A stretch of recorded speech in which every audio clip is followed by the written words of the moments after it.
Hello, everyone. GM. Welcome back to another episode of Overpriced JPEGs. I am so excited about today's episode. I am talking with the one and only Erick Calderon, also known as Snowfro, perhaps better known as Snowfro.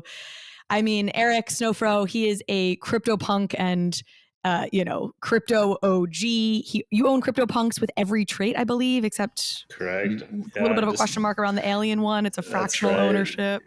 Yep. And of course, you are the founder of Art Blocks, and he's the creator of Chromie Squiggles. So we're going to talk all about why Art Blocks is thriving during this time of the bear. Going to talk about generative art, the Art Blocks curation process. I had some folks on Twitter send me a bunch of questions, so we'll answer some audience questions. But before we get into all of that good stuff, we do need to take a moment for our wonderful sponsors. There is a brand new staking feature in the Ledger Live app today. We all like staking the assets that we're bullish on, and now you can stake 7 different coins inside the Ledger Live app. Cosmos, Polkadot, Tron, Algorand, Tezos, Solana, and of course, Ethereum.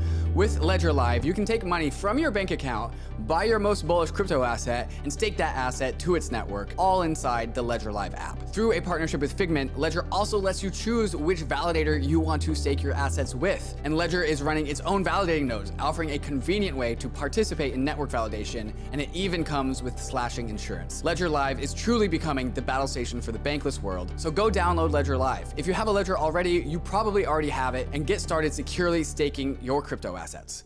Immutable X is the layer 2 platform for crypto gaming. Immutable offers massive scalability with up to 9,000 transactions per second and instant transaction confirmation. No more gas fees, no more waiting around for your transaction to clear. Immutable's zero knowledge rollup finally unlocks the world of crypto gaming. Immutable X is the only gas-free NFT minting platform with over 26 million NFTs minted, all with zero gas fees. With the power of Immutable, gaming developers don't also need to become smart contract developers. They just need to plug in to Immutable's API and instantly start unlocking the full potential of crypto assets inside of games. This is why world-class companies and projects have decided to deploy on Immutable X, like GameStop, Ember Sword, Planet Quest, Illuvium, TikTok, and many more behind the scenes. So start building your game on Immutable X today at immutable.com.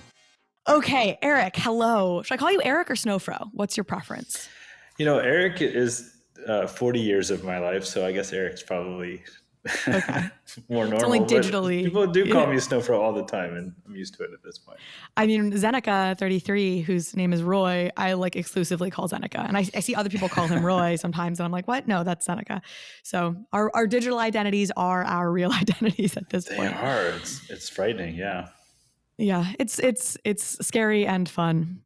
Okay, I want to start with a question actually that I got from Michael Wong, who's on our Bankless team. I don't know if this is a controversy or not, so you're going to tell me. He asked, what is the true OG art block? Is it construction token or is it Chromie Squiggle? Is this is there a community debate about this? A little bit, yeah. I mean, it's kind of interesting. So the morning of Black Friday, right, November 27th, 2020, I was ready to launch Art Blocks. And, my brother created the project called Genesis, and I was helping him upload his. I had already uploaded the Squiggle.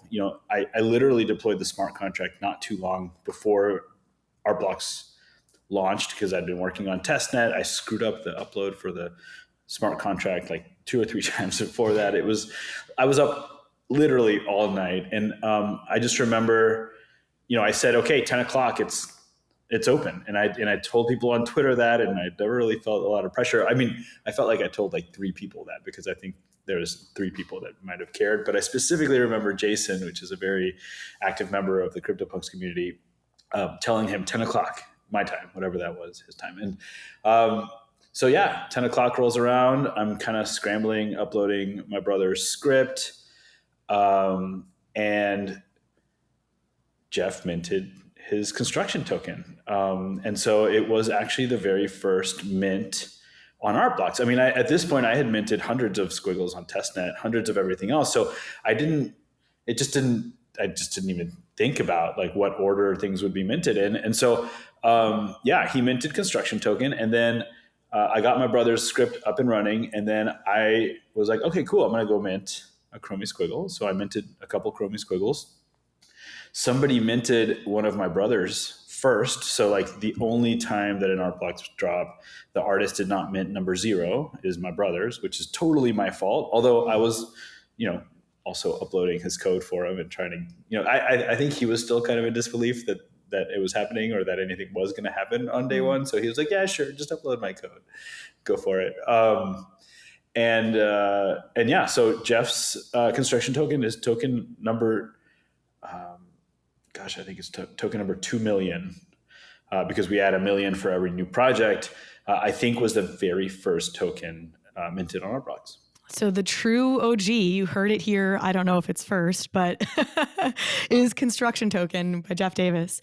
So help me understand, and folks want to know about the origin story of Chromie Squiggle and things, but on that first day of Art Blocks, how many artists did you have lined up to mint on the platform, and how many people bought from the platform on that first day or that first week? Well, I had myself, Jeff Davis, and my brother, DCA. My brother actually created the very first proof of concept, like the very first proof of concept for Art Blocks, a project that we coined Genesis. And this is back in 2017, 2018. He created that project, and then he created it in processing, which is not compatible with Art Blocks, but processing JS is a library that is compatible with Art Blocks. So we were able to port his project pretty easily. Then in the months leading up to Art Blocks, in the years leading up to Art Blocks, I reached out to dozens of artists, and none of them actually took the bait, except for Jeff Davis. So I actually launched Art Blocks with the only 3 projects that I had that were willing to participate. Yeah. Mine, which, again, was also a proof of concept for a long time. And my brother's, who started as a proof of concept, but I thought there was a beautiful artistry in what he had created. So I always saw it as an artwork, not as a proof of concept. And then Jeff Davis's Construction Token. What was your pitch in those years leading up to it to these artists? Oh, you should see the emails. I mean, the pitch got a lot better. I would love to see the emails. Closer. You should post it on Twitter. Yeah, you should, closer to launch, I actually got my shit together and I understood what I was trying to pitch, right? So it wasn't so crazy. Leading up to launch, I had at least 6 or 7 artists in our Discord talking about it, interested in maybe doing something and giving me the time of day, because it takes some time to figure out how to upload code to the algorithm, to the blockchain and stuff. Early days, though, if you see those messages, it literally sounds like an alien talking to a cow. It's like, blah, blah, blah, blah, and like the blockchain and this, and you're going to mint and put your code on chain, and it's resolution agnostic. And the majority of the artists that I reached out to just simply didn't reply. And honestly, if I got a message like that, I probably wouldn't reply either. I'd be like, this person's crazy. Like this person. Yeah. We all get those DMs where you're like, Yeah. Because it wasn't fully vetted. It wasn't refined yet. It wasn't until, I got to spend some time on testnet, which was, there was a good 3 months of testing on testnet with the community, with people minting test squiggles and test all the other projects that I had created, that I actually understood what I was offering, and I understood what this process was well enough to be able to describe it. And, I've mentioned this in the past that I had worked with a smart contract team, Block Rocket Tech, really nice dudes out of Manchester, in the early days of Art Blocks, to write this smart contract.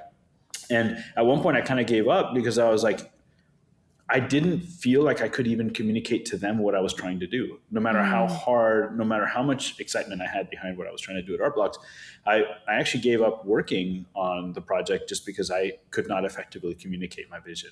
I would tell them, this is what I would like to do, and they would execute it seamlessly and perfectly. But every now and then they'd ask a question that would indicate to me that they actually weren't fully in tune with what I was trying to do long term. They were just, doing what we needed to do for the smart contracts. And it was tough. It was hard to explain this to people. The convergence of generative artists and people in the blockchain space was tiny. And there's already not a ton of generative artists in the world prior to what, Art Blocks is launching. I'd say that there was a few hundred, maybe at most a couple thousand, people that were dedicated to it. We've all tinkered with creative coding. We've all tinkered with generative art, but people that were actually like putting stuff out there and trying to build a name for themselves. So yeah, it wasn't a big pool to pick from. My understanding was the seed of this idea was you minting CryptoPunks and being like, well, why should I know in advance? Why should I be able to pick off and mint all of the zombie punks? Wouldn't it be interesting if when I minted, I didn't know what I was going to get? And that was like one of the early seeds for what would become art blocks. Do I have that right? Absolutely, yeah. I mean, I had been working in generative art or code-based art for a long time. There's a lot of other things that kind of came together once I came up with this concept of just wanting to like mint something that's created on demand. But it was actually the minting of the CryptoPunks that it clicked for me. I said, yes, the blockchain can prove ownership of something digital. Wonderful. That was the moment that I understood that for the first time. And the blockchain could provide the data to determine what I was going to get instead of me deciding what I was going to get. And so that was kind of like the very first moment that I was like, oh man, like we could build something here that would be more fair. I mean, it wasn't fair that I got 34 zombies, and it's not fair whoever claimed 6 aliens, like it's, or however many. I could fight that though. I could say you were around, like you anticipated that, you thought that was cool. There was no, maybe you knew at the time that those were going to be more valuable or whatever, but you were there at the time. And you picked cool ones. There was no monetary thought at that point, and I think a lot of other people that people were minting CryptoPunks did not think they were becoming millionaires. Can agree. There was, I think we were all like, what are we doing here? But I was excited. It was a pleasant process. It was an enjoyable process. And so I'm thinking, okay, if we're going to do this in the future, if this is going to happen more and more, then this way of selecting our generative outputs is not functional, because then it's just who can get there first. So, even like imagine with CryptoKitties, if like they just opened up with 10,000 CryptoKitties after having seen what happened with CryptoPunks, there would have been a CryptoKitties did create the first gas wars anyways, but there would have been a gas war just for like the more valuable ones. So I think it just felt like there was something interesting about owning something digital, and there was something interesting about the concept of rarities, but being able to mint it on demand was something that was lacking in that original day. Yeah. So I want to put forth an understanding I have around the place of art blocks, I guess, in sort of generative art history, and I want to get your reaction to it and have you maybe expand on it. So generative art's been around since the 1960s in various different ways, but my understanding of this is art blocks not only meaningfully changed things for these generative artists in that it provided this platform and this new way to reach an audience, et cetera, but it also really upped the ante in terms of you're committing your algorithm, your code to chain, which is first and foremost, kind of a bold thing that people didn't have to do in the past. And then moreover, my understanding is that historically as a generative artist, you would maybe produce tons of outputs and then pick your favorite 5 or 10 or whatever and make prints out of those. And now not being able to kind of control which outputs you pick and your buyer is going to get what they get, that really puts the pressure on to get this algorithm really, really right before you start creating art. And that seems like a really fundamental shift in the way that generative artists and generative art works. Is that right? Yeah, I mean, the blockchain provides tools, and one of the tools is scarcity. And there's different ways of looking at scarcity. There's scarcity in like the speculative madness that we're experiencing, where like there's just not enough pieces for the amount of people that want them. And that's an example of what's happening with CryptoPunks and just about every other of the original NFTs. So that scarcity is not what I'm talking about here, although that is also very much a product of the blockchain. Scarcity being that a generative algorithm had a seemingly unlimited number of outputs. You could have 4 trillion Chromie Squiggles, maybe more if you just ran the algorithm over and over and over and over.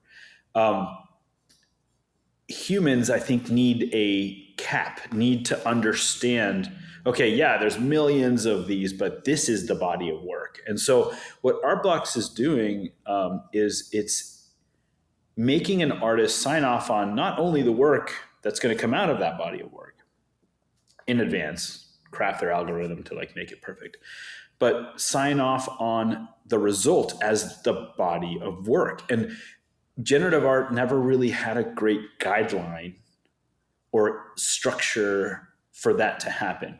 Maybe if generative art had become better received earlier in history, maybe guidelines would have been put in place. Some standards would have been put in place. Galleries would have created provenance for generative art in the same way that we see provenance for other traditional art forms. Maybe, databases, but, shared databases, not blockchain, but whatever, might have helped an artist establish a edition size for a generative algorithm. The thing is these artists would create these. Imagine, for example, I'll give you an example. Fidenza.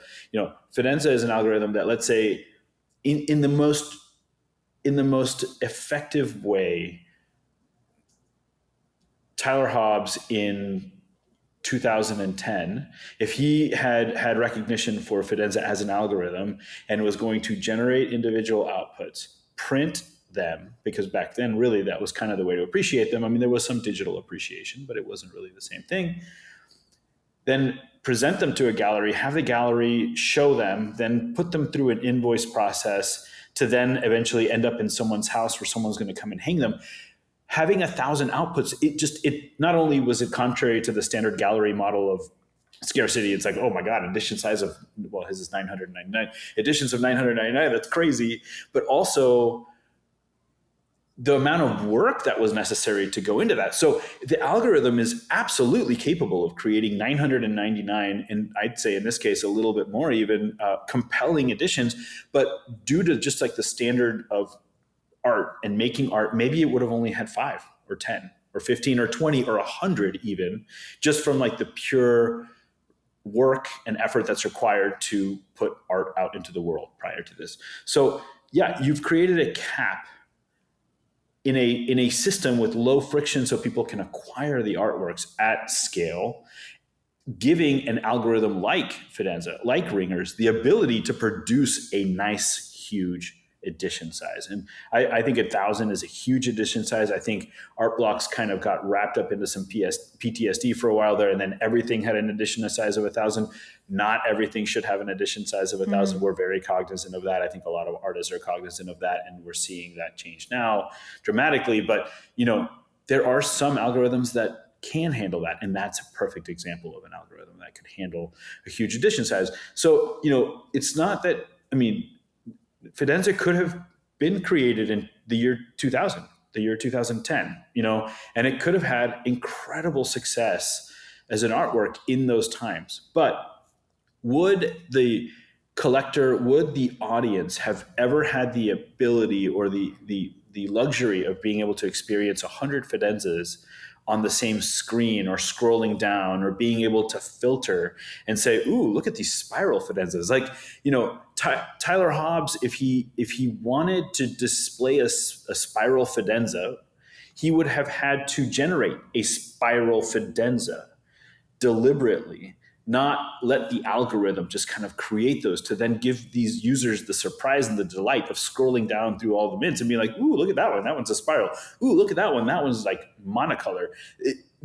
It's just that experience is so much different now and so much more immersive and community-based that it has elevated generative art beyond just that the beauty of what used to happen in just the artist studio into essentially an international public experience of performance art in and of itself. And I think that's why I don't think that, I didn't set out to revolutionize the generative art world. I set out to just create something that would allow me to make art the way I like to make art. And I thought other artists would want to do it, but damn, like it's definitely proven, as Leslie Silverman had said on a panel one time, to be such an incredible product market fit. And I always have to put an asterisk there and say, I'm not saying art is a product, and I'm not saying that you collectors are a market, but like just from the core of it, we're creating things that people like. And the experience is very much a part of it. And I think that's part of why the success of what Art Blocks and other awesome generative art platforms are experiencing right now. You mentioned these guidelines may have emerged had the mainstream appreciated generative art sooner, but it also strikes me that probably the creation of these guidelines is what is allowing it to get more mainstream attention.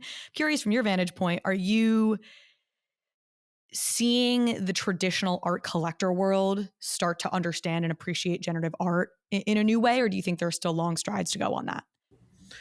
Yes.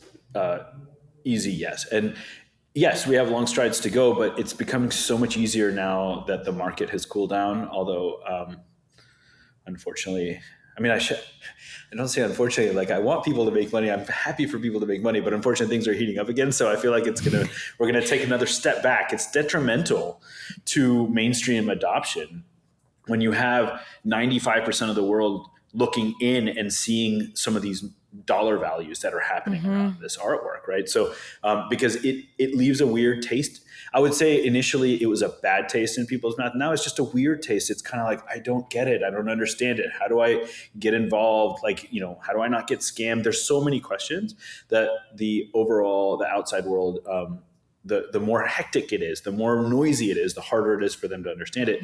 I was at Art Basel a few weeks ago, and Ethereum had dipped under 1,000, and I think people were even just like scared to even ask me about crypto related stuff, maybe because they thought that I was just worried about Ethereum or I was going to be depressed about, because it is obviously like if you have something that has lost a lot of value, you probably don't rub it into people. And so the conversation was literally just about the art. And it was a wonderful week of just conversation about art, craft, understanding scarcity, explaining that scarcity model to a group of people that are used to editions of 5 or 10 is really important. I remember early days of Art Blocks, I would show someone a ringers and they'd be like, oh, that's beautiful, and then I would zoom out and I would show them 4 ringers. And then it's so hard to explain Art Blocks, especially early on. Instead of trying to get into the depths of like algorithmic art, I'd be like, let me just show you this example. And you zoom out and then there's 20 ringers, and then you zoom out and there's 100 ringers, and then you zoom back into a different one in a different location. And it demonstrates, then you go back to saying, this is all made with one algorithm. This is one artist crafting one set of parameters to generate this much beauty. And you start to really get an appreciation of the craft, of the artistic craft. And, a lot of people will say that there's no soul in digital art. There's a lot of people, even more people will say there's no soul in generative art because, my God, you didn't just, digitally make one piece, you digitally made 1,000 pieces. But the reality is that, just how people get really good at crafting things in the physical world, these artists have to they have to practice so much restraint and practice just in general at what they do to generate these beautiful things. And little by little, I think the traditional art world is starting to really appreciate that beyond where it was appreciated, before Art Blocks came around. It clicked for me when I heard folks talking about how Fidenza is so incredible because it has this just remarkable diversity in the outputs, but all of the outputs are of a really high quality. And that clicking of like, oh, wow, yeah, it's such a skill to be able to have both a diverse range of outputs that are all really cool looking. And that one doesn't just like end up like sort of like a bunch of brown and gray blobs or something, And so I was like, oh, I started to click what a craft this is. And increasingly that'll happen for folks everywhere. Right. It's interesting because Fidenza and ringers come up a lot. I mean, I find myself speaking of them all the time, but there's so many projects in Art Blocks that have that same level of craftsmanship. There's also a world where, a audience can elevate a couple of projects, just timing, it hits the right chord, the way that artist interacts with the community. For example, Tyler Hobbs has written extensively about art. He wrote a really nice essay about long form generative art. There's a lot of artists that don't actually have that in their skill set, or do they have the time to do that? I mean, a lot of these artists still have full-time jobs, right? And I think one of the things that's really important to consider, and as this whole thing that we're experiencing flourishes, is there is support coming for artists to be able to help them present their art in a more meaningful artistic way. I don't think that a lot of the artists that released art on Art Blocks last year even took into consideration how this could have turned into what it turned into. And I don't think that Art Blocks paid enough service to the artwork. I don't think the artists paid enough service to the artwork, like in terms of, like writing about their work and like demonstrating their process, et cetera. And I think that that's a deficiency that we will retroactively go back and fix for previous artists. And we're so excited to be able to offer upcoming artists so that we're not just talking about these same two projects, the ones that really, surfaced, so that we can actually talk about all of these projects that are just so brilliantly put together. And for example, we recently hired a artistic director that is both an artist and has just years of experience with artists, and is going to sit there and help them, coach them in their career, help them write about their work, write about the artist's work, critique the work.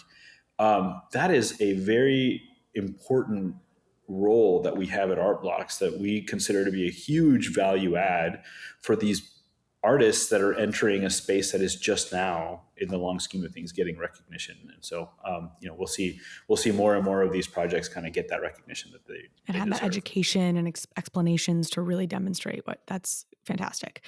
I think Warren Buffett has a quote that's like, when the tide goes out, you see who's swimming naked. And he said that about bear markets. And it strikes me that it's very clear Art Blocks is not swimming naked, as we see it have it really, frankly, thrive and get even more attention, if that was possible in some ways, certainly relative to other projects during this bear market. I'm curious why you think that is. And if you're finding, and this is a question that came from Bijan on Twitter, if you're finding that people are valuing or evaluating Art Blocks works at all differently in this market than they did previously. I think that's a cool question. So there's a couple things that are happening. Number one, I have price points at which, no matter how bad the market is, I will buy those pieces. And I think other people do as well. I think that a lot of the later entrants in Art Blocks, I think Archetype is a really good example of this. Like, there's a lot of people that want an archetype. And for the normal average consumer, the prices that they went up to are just completely unreasonable. But there are people that actually appreciate them for the art and weren't necessarily concerned about what the value was going to be. And so they had this price point in their mind of what they were going to buy one at. And when it hit that price point, they bought it. And this is a different generation of collectors than the ones that were there in March, April of last year, the ones that really kind of benefit from the crazy explosion, I guess, of like the generative art space of Art Blocks. So I think there's a lot of people out there like that. Oftentimes in the crypto space, you have people buying in this kind of fashion where it's like, oh yeah, I minted a bunch of Bored Apes for 0.08, sold them for 5 ETH out of just pure joy and excitement. Because I specifically remember when they hit 5 ETH and people were like, oh my God, I just made all this money. I'm going to sell all these apes. And they brought it into Art Blocks, right? And like, I remember Art Blocks had a actual like bump, not what happened in September, specifically from this moment where people realized that they just made a bunch of money on Bored Apes. Like, you almost saw the money come from Bored Apes into Art Blocks, right? That is a very different kind of collector that works there. We call it grinding. This is maybe like my original mindset, which is the degenerate mindset. You grind your way up to be able to afford the things that you're actually really excited to own. And people did that in all last year, and people still do that today. But then you have people that participated in less expensive drops on Art Blocks, enjoyed the process, joined the community, were part of it, and saw these projects that were just completely unreachable to like normal human beings. And those projects started to kind of decline. And nobody wants anybody to get hurt, but I'm sure they were sitting there just like, there's a couple pieces specifically that I was just sitting there like, all right, here we go. And then finally you pull the trigger because you're like, holy shit, like I'm able to buy this piece that I really wanted to buy.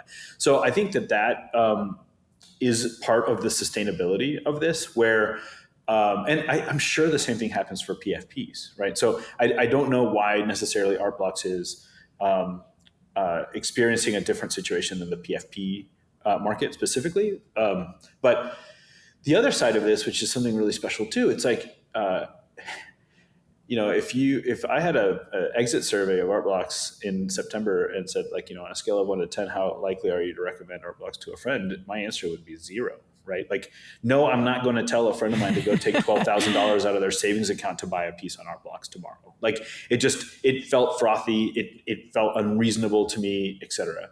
Today, you can buy an Art Blocks artwork for $100 And gas is pretty low these days. So even with gas, you might even be able to get something for $100, $125. That starts to be a number where people that are curious, that have watched from the sidelines and read everything from like Wired Magazine, Wall Street Journal, all these things that have been written about art blocks. Let's say in the mainstream media, 80% of people that read the Wall Street Journal are like, well, screw that. Okay, those crazy lunatics. But there are 20% probably that are like, ooh, that's interesting. And then they go and they see that they can't buy anything on the platform for less than $1,000. They're like, okay, yeah, no.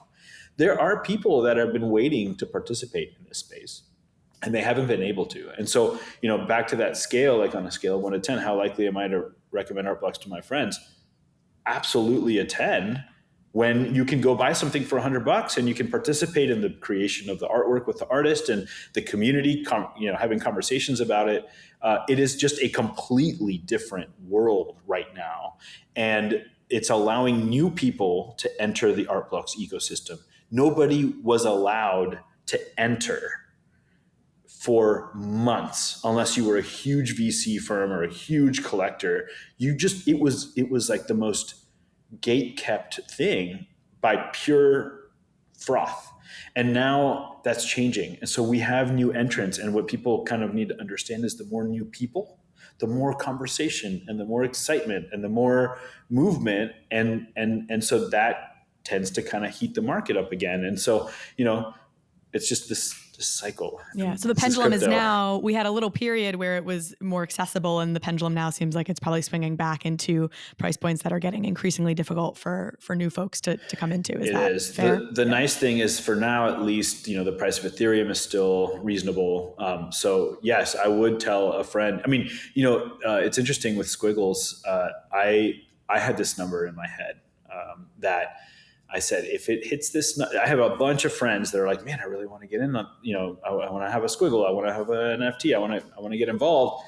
And there's a bunch of friends that I have that are not necessarily like wealthy individuals that could just go blow money. But there was this number that if Squiggles hit that number, I would reach out and say to them, well, I don't necessarily want to say it, but let me just say that we basically bounced off of it. So, you can look historically, but basically there was this number where I was like, I will call a friend now and be like, look, yeah, buy this $5,000 thing. It could go to 3,000. It could go to 0, but no one's going to like be out on the street. It's not going to affect their like college savings plans for their children. Right. That number was a number that I felt was a reasonable entry into this space. And it's still a lot more money than I could have imagined spending on a piece of art 3 years ago. So to be clear, we bounced right off that number. And the same exact thing happened with CryptoPunks. I remember thinking, okay, at around $50,000, it starts to feel reasonable to buy a CryptoPunk again, and sure enough, I think it went a little bit below. I think we got down to 47 or 46, but there are these numbers at which, if you've sat through these market cycles for as many times as I have, you start to see what these numbers are, and you start to think, okay, this is a rational entry point to start getting involved. And I see that I saw that happening with a lot of the major art blocks pieces, where like you hit this resistance where like it wasn't going to go below that, and that's where people were like, okay, well, if I'm going to do it, I'm going to do it now. I bought the most expensive work of art I've ever bought in my life during this kind of downturn, and I'm Can you share what that is? I you gotta love how this space works. I bought a Incomplete Control. And what I did, I bought it, I had been eyeing it for months, and then the prices went down pretty low, and then I saw that there was a few sales below 63, and then there was one listed for 63, and I was like, oh my God, this might be my chance. And then I remember on my birthday, and I had a few beers, things started kind of heating up with art blocks. There was like this one night of just kind of like bonanza at art blocks, and I was like, oh God, this is going to be like it. This is my last chance. Like if I don't get it now, like I'm screwed. And so, but also because this space is so transparent, I didn't want to also add to the insanity or add to the bonanza by buying a very expensive piece. So I went and I created a new wallet address, and I sent funds from Coinbase to it. And I was so proud that I kind of did this like, anonymously. I was very happy to share this later. I just didn't want to contribute to that specific acute moment of insanity that was happening.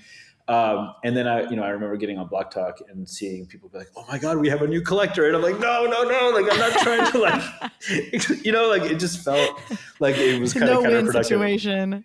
Yeah. So, anyways, but it was a beautiful moment. I got real excited to be able to have that. It is something that I'd been wanting for a really long time, and the way that the economy came together enabled me to have it. And I think that that's a lot of the reason why you're seeing what's happening today. You said you don't necessarily know why it's happening with art blocks more than PFPs, but I think it's actually pretty clear in the sense that I think the thesis, broadly speaking, for art blocks is that generative art is a currently underappreciated art form that in time will be recognized in a fully mainstream art world way as art.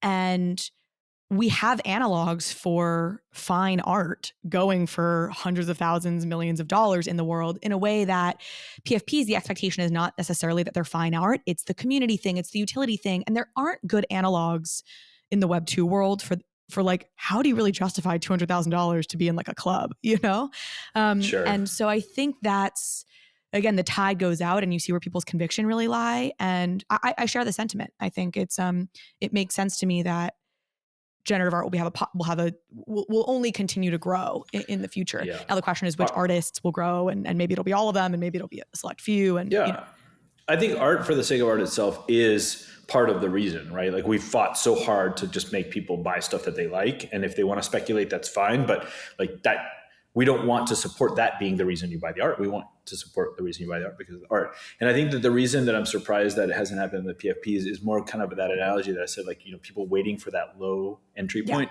I think even in PFPs, there are people like, I have a price at which I would buy a doodles. I love doodles, but they got too expensive, right? I never actually owned a doodle. And there's a price at which I would buy it. It hasn't quite hit that yet. And so even though the PFP market maybe is not experiencing the same kind of excitement of what's happening in the art world, I still think that same strategy applies. There are, in fact, because art appreciation is still not completely proliferated in our society, there's probably more people in the world that understand the concept of a PFP, and maybe more people in the world that would like a Bored Ape or would like a CryptoPunk or a Doodles than the amount of people that would want to own, because you actually have to dive into generative art to understand it, the nuances, the artists, like the concepts. Whereas with PFPs, it kind of is like the same concept across the board. Of course, we have utility and you have all these things that also add to the value of those things. COINSHIFT is a leading treasury management and infrastructure platform for DAOs and crypto businesses who need to manage their treasury operations. Every crypto org needs to manage their treasury, and COINSHIFT offers a simple, flexible, and efficient multi-chain treasury management platform built on top of the extremely secure Gnosis Safe. With COINSHIFT, your organization can go from primitive single-chain treasuries to expressive, flexible, multi-chain features such as global user management, global contracts, proposal management, and many other features that can be shared across an entire organization. COINSHIFT layers on powerful treasury management tools on top of the proven security of Gnosis Safe, allowing users to save time and reduce operational burdens and gas costs. COINSHIFT even has data tools like account reporting across the 7 chains on which it operates. Used by industry powerhouses such as Uniswap Grants, Balancer, Consensus, and Messari, COINSHIFT is speeding up the coordination and efficiency of the organizations that use it. In DeFi, you have to keep up with the frontier, and COINSHIFT makes that easy. So sign up at coinshift.xyz/bankless.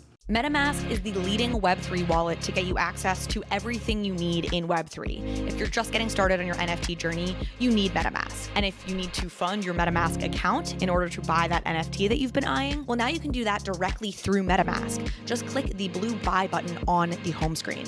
Personally, I'm mad that I've spent extra gas fees transferring money from Coinbase to MetaMask in order to buy NFTs. I've been using MetaMask directly, and it is so much better. You can also buy stable coins and native tokens from Ethereum, Polygon, Avalanche, CeeLo, and others, and you can do it directly with your debit card, your credit card, through Apple Pay or Google Pay. And there is now an improved buying experience on MetaMask Mobile. You'll only see tokens that are in your region, so it's personalized to you, and you'll get real-time quotes, so you know you're always getting the best deal. If you haven't downloaded MetaMask yet, what are you waiting for? Go try it out. You can learn more about buying cryptocurrencies with MetaMask at metamask.io/buy-crypto. I want to get to the curation process. This is something that folks have a lot of questions around, and I want to talk to you about potential future for decentralizing things and all the rest. But I do, just piggybacking off of that, do you have any books, maybe art books in general or generative art books about generative art in particular that you recommend folks check out if they really do want to learn more about this space?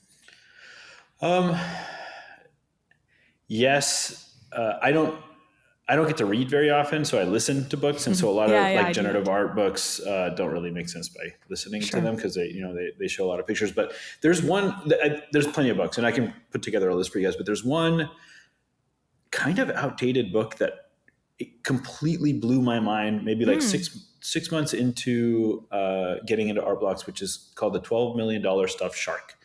And the reason that it blew my mind is because, I was seeing Chromie Squiggles selling for $1,000, and I was like, what the hell is going on? These things were $10 a few months ago. And like, just completely blown away by what was happening in art blocks and kind of like confused, right? Because I mean, yes, I like to tamp down the speculation. At least I don't, and what I mean by that, it's like, I will never fire people up to go buy our stuff. Like that is just not going to happen. And that's normally the way that other communities get people to get excited about their stuff. And that's fine, but I will never, that's just not how I communicate and participate. And so somehow without any of that happening, we still were getting a lot of recognition. A lot of money was coming through this ecosystem. And so it was these valuations that were starting to just, they were breaking my brain a little bit. Okay. Not just the squiggle, the squiggle and like CryptoPunks and a lot of the other art blocks pieces, whatever. It was just all these things going on. And so in this book, it talks about the branded artist, the branded collector, the branded gallery. And it started to really sink in for me that there are things that are beyond just like looking at art and saying, ooh, I really like this art. I did not know that. I mean, I'm the first to admit that before launching art blocks, I knew 4 or 5 contemporary artists and that's it. And I was a huge fan, and most of them made colorful gradient rainbows with lights, literally. Like, that's why I was a fan of these artists. And like, I didn't explore art very much beyond that. And so I don't know art. I don't know anything about art. I know a lot more now, and I've gotten a crash course, and I've been very lucky to be mentored by amazing people within the art world, from artists like Tom Sachs and, galleries like Adam Lindemann's Venus Over Manhattan or Pace. Like, I get a lot of mentorship from a lot of people. But it was that book that made me understand the excitement that comes from the person behind the art, the person behind the gallery, and the collector themselves, and like how they add value because they own it. They add value. That gallery adds value because the art went through the gallery. And which I think in the traditional art world also has some like negative externalities. It's been shocking for me to learn that, like, for example, if you go into a gallery and say like, okay, I have how much does that cost? $2 million. Great. I'll write you a check right now. You don't necessarily just get to buy that piece of art. That the gallery will curate the collectors or who can collect work because that adds to that story. So, I've just been fascinated by all the things that I see as sort of problems in the traditional art world, and it's exciting. NFTs are so exciting for that. But you know what's interesting? It's like, I used to be like, gatekeeping sucks. This is all awful. Well, you know what else is awful? When you make a work of art and it's flipped immediately after that. And so a lot of that gatekeeping, as I've learned more about this space, is the gallery protecting the artist and saying, you can't, like, if you just come in off the street and you buy this work, is it, maybe something and maybe you're going to flip it the next day for $3 or $4 million. It's not actually a matter of keeping it away from a stranger, but it's also a matter of, and this is something that I feel like is completely undervalued in the crypto space, which is the relationship that you build with your community and with your customers.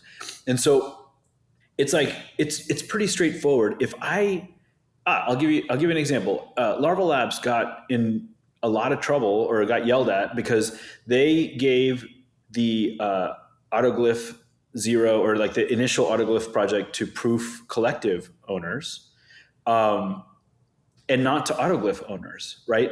Like their clients, their original clients were the Autoglyph owners, but like the Proof Collective are the ones that were able to mint that really beautiful piece that was like the pre-Autoglyph. I forgot what it's called. It's this wonderful work. And so people were like, and people ask me all the time, they're like, did you ever get offended or did you take it personally that you didn't get one of those? And my answer is, Laurel Labs can do no wrong. And yeah, I mean, I would have loved to get one because I have a bunch of autoglyphs and I've invested so much time into their ecosystem. But, I wasn't like, I wasn't angry about it. I wasn't, I was just a little bummed not to get it.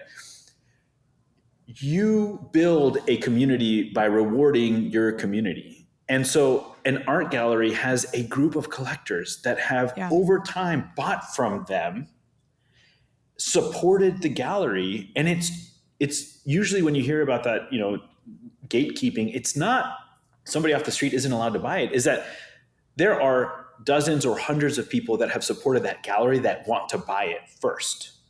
And it's really weird.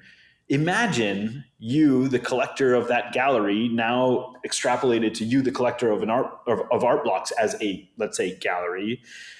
You really want a work of art by an artist that's released by that gallery.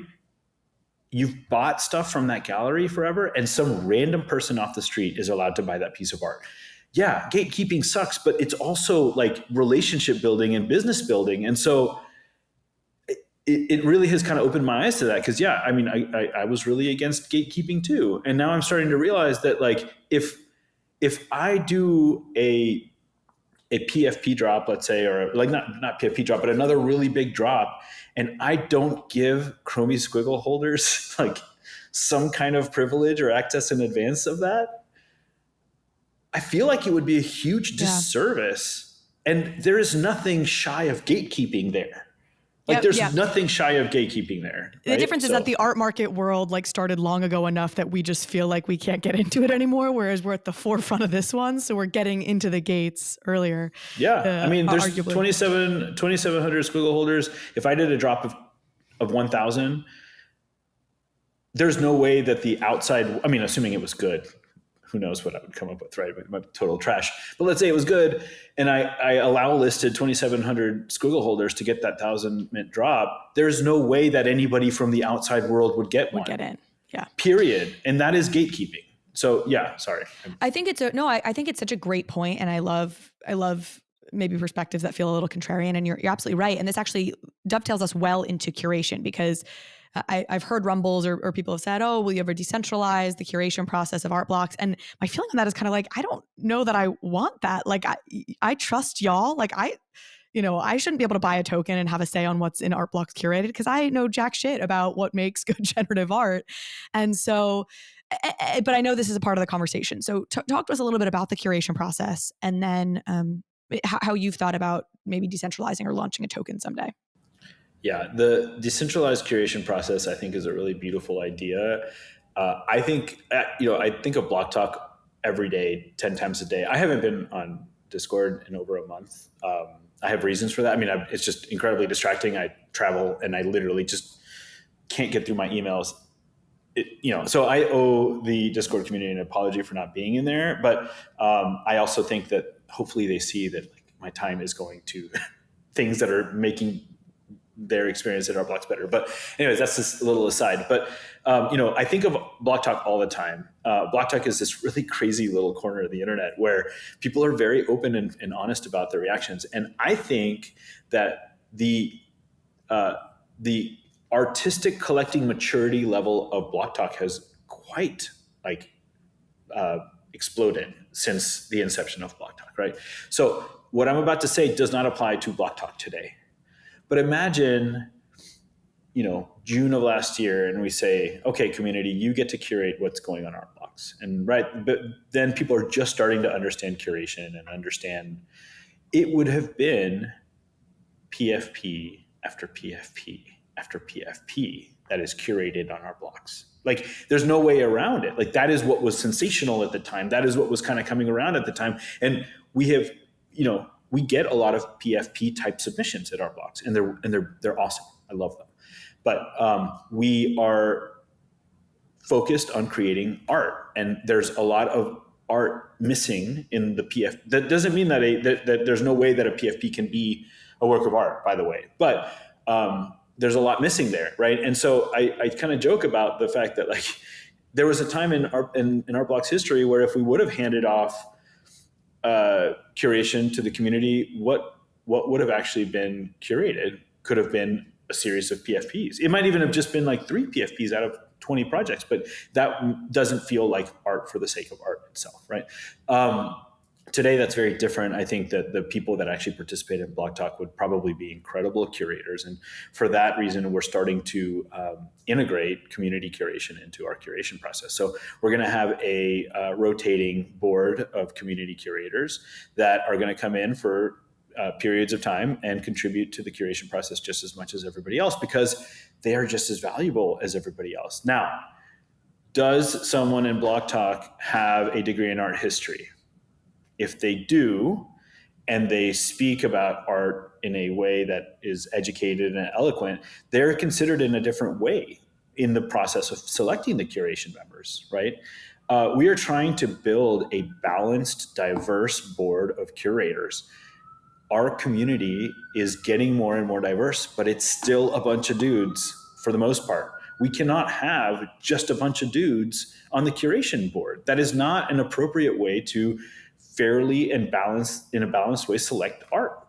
And so, for that reason alone, you can't just allow the entire community to be a decentralized curation method, because that's not how the art world should operate.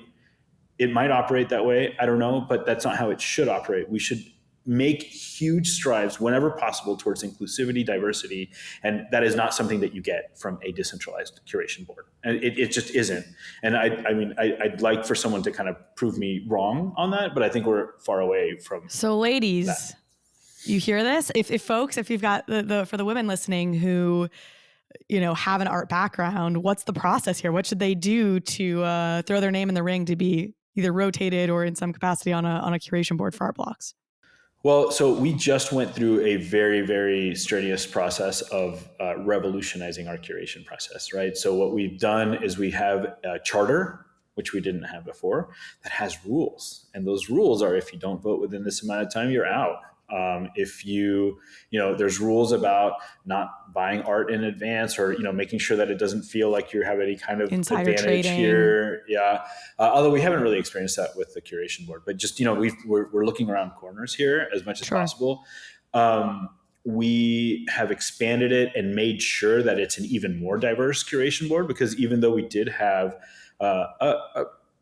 in comparison to the typical crypto space, a pretty diverse curation board. Now we are really gone out of our way to make sure that it's more diverse, and it not just gender, but just in general, a diverse curation board. Those people have all received this charter. They've all received instructions. They've all, been vetted. I added people, and I love everybody that's ever been on the curation board, but early days of Art Blocks, like if somebody had a really meaningful conversation with me that demonstrated an interest in what we were doing, I was like, hey, you want to be on the curation board? Like, it's very different now, right? I'm no longer in control of that. Yeah. How many people are on the curation board? I think we're going to end up with 20 active members. That's kind of our goal, is to have 20 active voting they members. Review applications, and at a threshold, if enough folks say yes, they make it into Art Blocks Curated. So we are, and there's a much bigger thing happening in Art Blocks right now that's kind of leading up to some pretty significant changes, and I think a lot of those will be revealed more as time goes by, but we are making some pretty big changes that are going to change the entire process. But at the moment, we have an internal committee at Art Blocks that is composed of like 10 or 15 Art Blocks people that are selecting the projects that we like. It's really hard. Sometimes we say no to projects that might feel like a toy, but they might be incredibly well executed, or if they feel like a video game, or if they feel like, or if they're missing composition, and we try to give great feedback and say, come back. Like, this is feedback. We have for over a year now, we've contracted with Sofia Garcia, who oftentimes, if a project, we really like it, but it's just not quite there on the threshold, we would say, hey, can you give an hour session? And so we'll contract her to give an hour mentoring session to an artist. If we really like the artist and that this project isn't the one that we're most excited about, but we see their work and we're like, no, we really want to include you in Art Blocks, we'll come back to them and say, hey, look, we really like this other work, or whatever. We are trying to make it to where the curation board is not presented with 20 projects a week. Art Blocks was judging 3 projects a week for a while. We got a lot of pushback for not getting through the application process fast enough.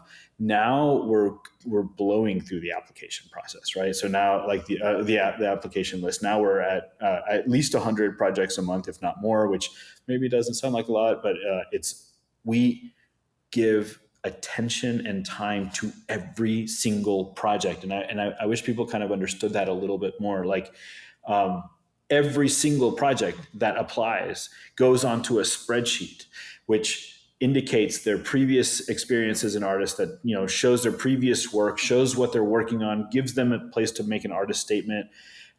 Every single project is evaluated. Not a single one, even if someone just put a square on a screen and called it generative art, would just be, you know, brushed aside. Every single application is processed. And the reason for that is because we want to be able to tell artists in a meaningful way why they, you know, were not selected to be on Art Blocks. So once an artist is selected on Art Blocks, then the next process is it goes to curation. And so we are very actively throttling the amount of work that's in Art Blocks. You know, we used to accept every single project on Art Blocks, and then we went to like 50%, and now it's like less than 15% of projects that apply are selected to go into Art Blocks. And then from there, they're presented to the curatorial board, and the curatorial board decides whether it should be a curated project or not. We're running a little low on time, and I'm looking at all of the questions that I have left. So I'm going to try and go through this quickly. One, you know, a distinction between Art Blocks curation and Art Blocks factory. I think I've heard you speak previously about potentially having more community input, though I hear you're adding that to the Art Blocks curated piece as well. But to Art Blocks factory, any note you want to make there? Do you see there being a token in the future for Art Blocks factory that helps make decisions around that? There won't be a token anytime soon. If there is a token, it'll be far in the future when every other platform has proven what a token looks like. But there are changes that are happening that will be revealed in the next few months that will affect the question that you asked. I'm not necessarily trying to dance around it. It's just We're really excited about this really beautiful kind of innovation that we're bringing to Art Blocks in general. And we want to announce it and release it all as like one big package, and we're really excited about it. So you're saying you'll come back on to tell me in the future? Oh, I'd love to. After November, I'd love to come back and like talk all about like the new Art Blocks. Yeah. Awesome. You started to allude to this. I think you get criticism at times, or Art Blocks has gotten pushback about releasing too much work and it ultimately being dilutive. And if you keep doing these drops, will it ever be worth anything? How do you respond to that criticism?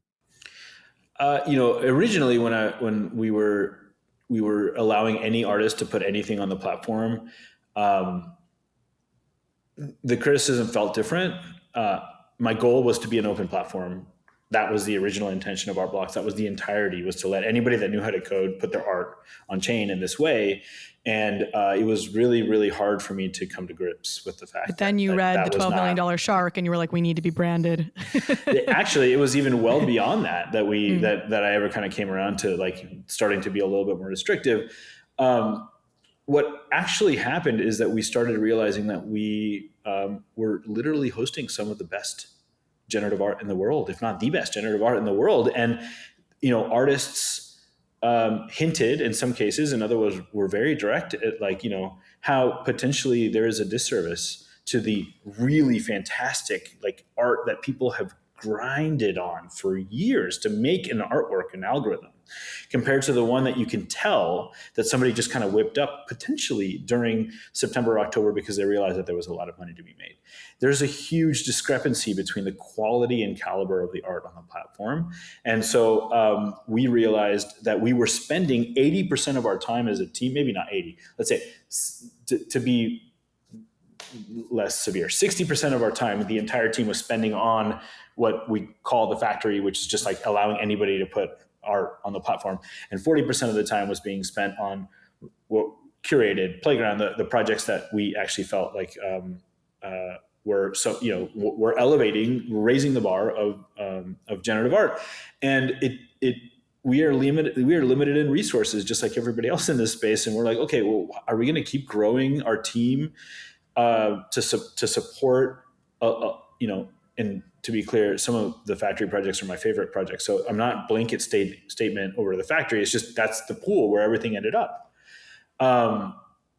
And are we growing the team to be able to like expand that and support that and be able to just host anything? Or do we want to be able to dedicate meaningful time to projects in both curated and the factory to elevate those artists, to help those artists with their career and bring it up? And so that led to a decline in our rate of releasing projects. It led to us being kind of jerks and saying to an artist, this is the maximum edition size that you can have, which is something that we fought for so long because we didn't want to meddle with like what the artist was doing. It felt kind of like not our business, not our territory. Maximum edition sizes, maximum total value of projects. And the result has been that we've had a significant drop in supply at Art Blocks. And I think it's a wonderful side effect, some of these changes that we've made. But telling an artist to stop making art is really hard. And if I see a really good work of generative art and they want to put it on Art Blocks, it doesn't really matter what the supply is. Like it's really the artist's supply, that is being diluted, not the platform supply. And a perfect example of that is, for example, the amazing platform on Tezos fxhash. Like they're about to hit 1 million mints. Nobody questions them about dilution, right? There's not that much difference in the concept of how we release art and how they release art in terms of just like, it's generative on-demand minting, which is the root of what we're doing. But they're almost going to hit 1 million mints. Like there should not be a cap to artists being artists, creating creative stuff. And if you don't like the creative stuff that the artist is making, you don't need to buy it.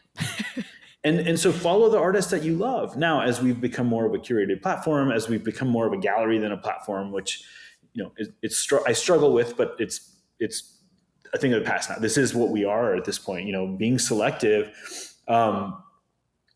We are cognizant of supply. We are cognizant of making sure that we don't have, too much stuff out there. And we are starting to do some crazy analytics on what we're calling our open to mint inventory, right? And making sure, look, our Art Blocks collectors, especially speculators, all benefit when Art Blocks sells out.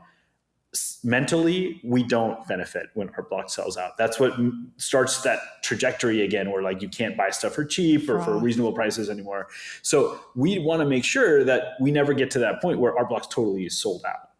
And that doesn't mean that we're going to turn around and start like dumping more projects on people, but we're also cognizant of the fact that like that is not healthy for the artists when they sell something out immediately at way more money than someone that's been creating art for a really long time has, just because of froth. Like artists are happy to make more money, but nobody actually feels like they are comfortable with the froth that comes with this from an artistic perspective. And so we're trying to balance all of that. You've teed me up perfectly for what my next question is, and I guess it might have to be my last, but I wanted to make sure I got this in, which is to get your thoughts on fxhash. And somebody asked specifically if you'd ever consider like an internal marketplace for Art Blocks the way that fxhash has it. So would love to get your thoughts, and then perhaps that ties into just your perspective on chains and where you fall. Are you an ETH maxi? Are we heading to an omni-chain world? What do you think on all that? I am an ETH maxi, but that doesn't affect really my opinion. I mean, I actually haven't collected anything on fxhash simply because I've been living under a rock.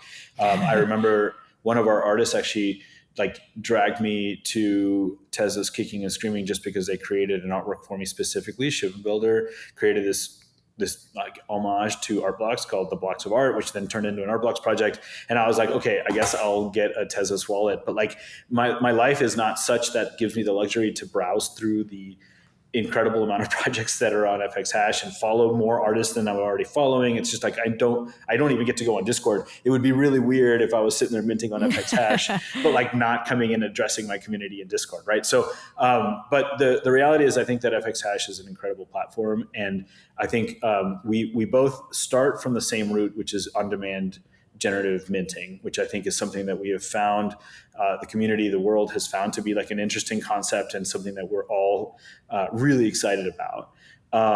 And then there's diametrically opposed ways of how we execute that. But in the end, we both host fantastic art. And so we both start from the same concept, and we both end with what I think everybody wants, which is just really damn good art. And everything in between could be completely different, and that's fine. I think that's perfect that we have different platforms. I think maybe one of my favorite things about what's happening with fxhash is that we're getting artists apply to art blocks with a portfolio on fxhash. And that portfolio isn't like 3 projects that were deployed at the same time. It was 3 projects that were deployed in sequence. And you see the first project, you see their growth in the second project, you see their growth to the third project. So when you give feedback to that artist that has potentially never considered themselves an artist up until a year ago, because they're actually a computer programmer that realized they have a creative side, which is something we should celebrate, right? We shouldn't shun the new artists just because they have the skills. And not all computer programmers that are making art are doing it because they're trying to make a bunch of money, or there are people that found a creative side to them and they happen to have these wonderful skills of computer programming. Those artists that have that trajectory that they've built on fxhash, when they come to art blocks, if we have critique or feedback for them, and sometimes maybe let's say they don't get accepted on our blocks, just I'm trying to sum this all up, like how beautiful this ecosystem is working. The projects that have those trajectories take the feedback so well and so much better and so much more positively as like, let me work on my work. Let me be incentivized to put my best foot forward, my best work forward. Versus artists that don't have anything on fxhash, that don't have any history on Instagram or Twitter. That doesn't mean they're not a good artist, but like, and people would be like, well, I worked 6 months on this art. Like, it's crazy that you're not letting it on. I'm like, yeah, but that doesn't mean that it's good art, or that it doesn't mean that it doesn't need some refinement. And there's just this beautiful thing happening where a lot of people are testing their skills on fxhash. It's a playground for people to really kind of get comfortable with the concept, to start building a community. Like, don't count on art blocks to be your marketing tool. Yes, we've gathered a community and that's really great and we're proud of it, but like, we should be this platform that it elevates generative art. So go build an audience so that if and when you do mint on art blocks, you already have an audience of people that are looking to buy your work, not counting on whoever art blocks is bringing to the table. So I love what they're doing. It, like I said, it couldn't be different. We look at every single project at Art Blocks. It is incredibly time consuming and resource dependent. They are the opposite, right? Anybody can just put their own work up there. That's a beautiful, brilliant model. It's one that I personally don't feel comfortable with doing, A, because I want to give time and attention to every single project. B, I'm terrified of the idea that somebody could put up code that is not that might infringe on somebody else's intellectual property. And that's something that's happened at Art Blocks too. So we're not immune to it, but just like the open nature of it, call me a coward. Like, I am terrified by the open nature of and like, the potential implications of what that means. Like, I was crushed when that happened on Art Blocks. I spent a week literally like up till 3 a.m. trying to like figure it out on a single project that was like, problematic. I, as a human, could not live with that on a regular basis. And that it's just like with OpenSea. Like, OpenSea is an amazing platform, but they have scam projects too, because that's you can't fight decentralization. Either you want decentralization or you don't. You want decentralization, great, then you're exposing yourself to some of these situations. But on the other side of that, because of the open nature, people are willing to experiment there. It's so much less expensive to operate. It is a greener chain. And I think the combination of all those things really makes fxhash a very compelling place. And I'm glad that fxhash exists. I think that it is actually making and further elevating generative art as a medium. And that literally is all I give a shit about. And I think anybody at Art Blocks gives a shit about is that we are all just making this community of artists and collectors in giving something to them that they didn't have before. And so, yeah, I love what fxhash is doing, and I really congratulate them for all of their success. Amazing. Well, I congratulate you on all of your success. Thank you so much, Eric. I really appreciate you hopping on. There was a bunch, I will say, that I wasn't able to fully get to, simply because there's so much to talk to you about. So would love to have you back on later this year. We can talk. I mean, the resolution agnostic piece, I don't think people fully understand. And there's some questions around that I think would be great to dive into. So I'm teasing for the future episode. I wanted to talk about the Marfa gallery you're working on. You do a lot with art, like IRL as well at this point. Come to Marfa, November 11th. Come. It should be a lot of fun. We'll be a group of community of people that are really just interested in this kind of art. It'll be great. I would love to. So we will circle back on all of this, but I really appreciate you taking the time, and just congrats again. I'm grateful, so grateful to everything you've done for the space. Thank you so much for having me. I'm very grateful to be here. Thank you.